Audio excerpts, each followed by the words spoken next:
In this tutorial in Cyberlink PowerDirector, we're going to give you the first of several overview tutorials related to a new tool available for 365 subscribers. It's a completely new room in their terminology, which allows you to design intros to your videos. But more than that, it has lots of intros already designed as templates that are available on the PowerDirector website. So you can use hundreds and hundreds of these to build your own intro, or you can take your finished intro and add it there for someone else to use. We're going to begin our look at this new room and all the tools that come with this in this tutorial. So to get there, we now are going to click on the second icon from the top, which is a new one called Video Intro Room. When we click there, we see two items. We see the thumbnails on the right half of the left screen, and then we see the categories on the other side. If you look at the file count, you notice there are hundreds and hundreds of elements that are available for you in each of these collections. So there's lots to pick from. So when you look at the icon, you also notice it will show you the duration of that template. So let's just click on Modern for an example. And here are some of the ones that we have. If I hover over any of these, it's going to play it. So I'm going to be able to see a preview of it, or I can click on it once and I can play it on the right side in the preview panel. So those are two ways that I can look at it before I actually decide if I want to use it. To begin using it, I double click on it, and then I will receive a message. It will say Update Timeline Data. And it's pulling things into my system. And this is the template that I have. Let's look at some of the tools that we can use to edit this template. We won't get through all of them in this tutorial, but we'll get you started. The leftmost tool is a clock that relates to duration. How long can the template be? My default, when I click on it, it tells me what it was. It's 10 seconds, and many of the ones that I've seen so far are 10 seconds long. But notice the text that you have in this particular pop-up screen. You can make it only 50% longer than the original. So in this case, the maximum is going to be 15 seconds. I click on the up arrow for seconds for length. You notice it stops at 15. And the minimum for any of them, no matter how long they are originally, is 5 seconds. So if I go on the down arrow to try to shrink it in duration, 5 seconds is my bottom line.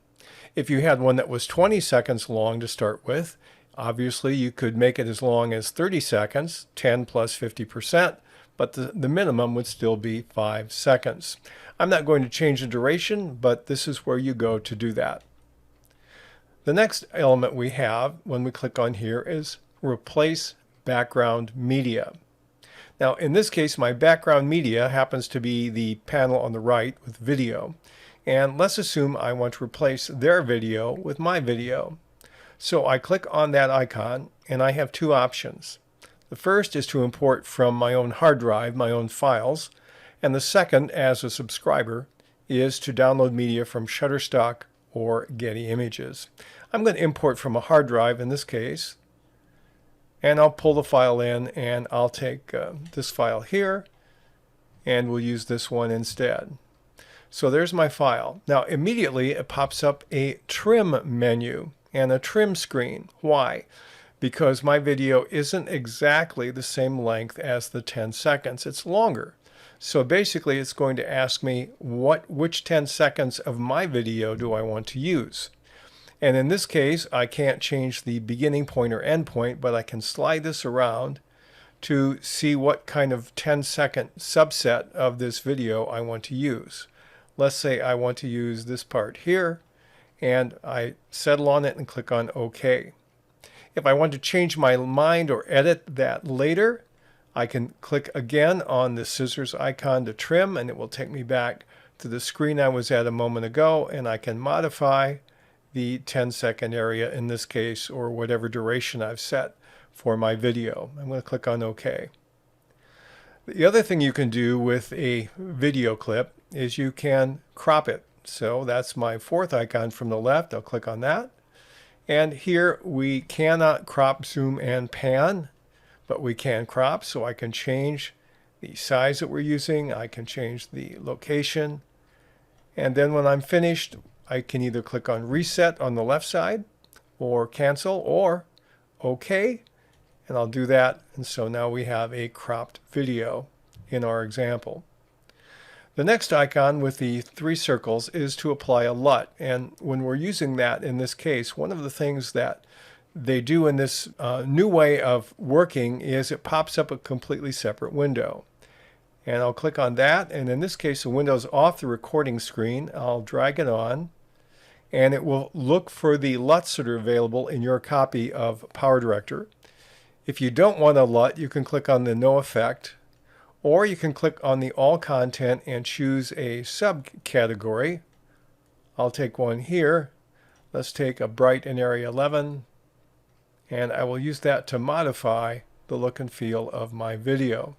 Again, you can change the strength of the LUT. You can switch from one to another and experiment, or you can turn them all off by clicking on the No Effect. Now I'm going to close my pop-up window about my LUTs. But that's how you can apply a LUT. A rather new technique. I think we'll probably see some of these things going on in the next iteration of PowerDirector for all users. The next one is a T, and that's for text. We'll click on that.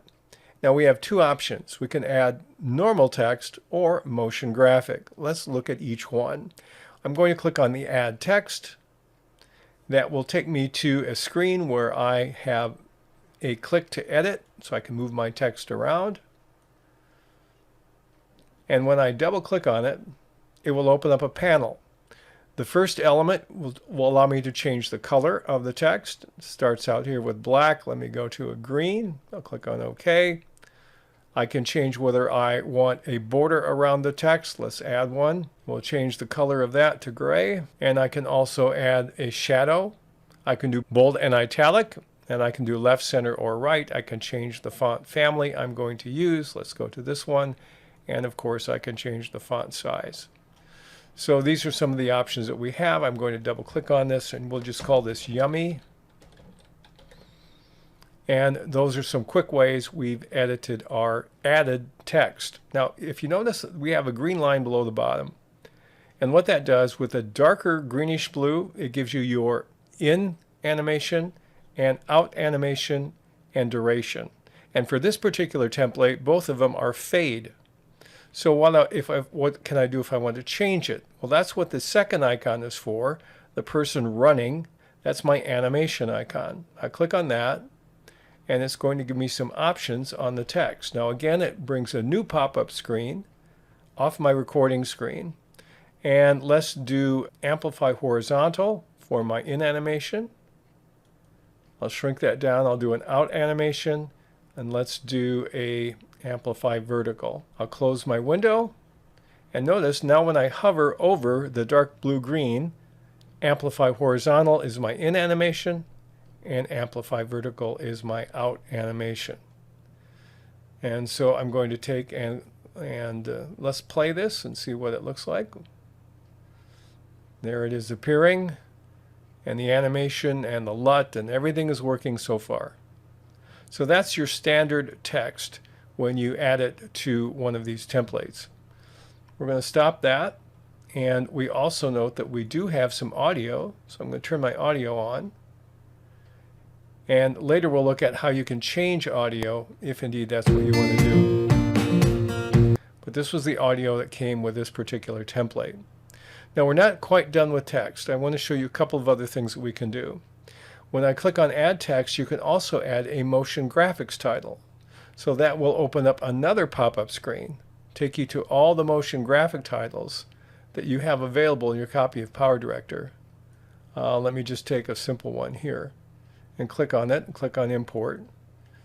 And now it will take that and it will add it. Again, it gives me an editing screen that's off of my normal capture screen here, and I can move in here and change this to whatever I like. And I can preview it and move it around, resize it, but that's what we're going to see if we look at a motion graphic title.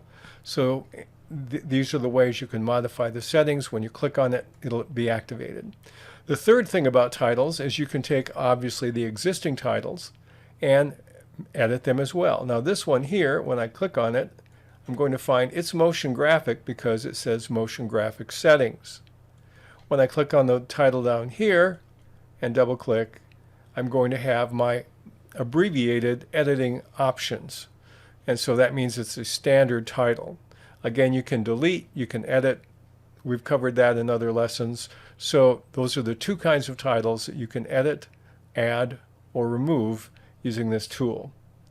And if you want to delete one, you highlight it and click on the trash can, and it will remove it from the template. In the next exercise, we're going to continue our survey of the Video Intro Designer and the new style of editing tools that come with it. So we'll fill you in on more next time.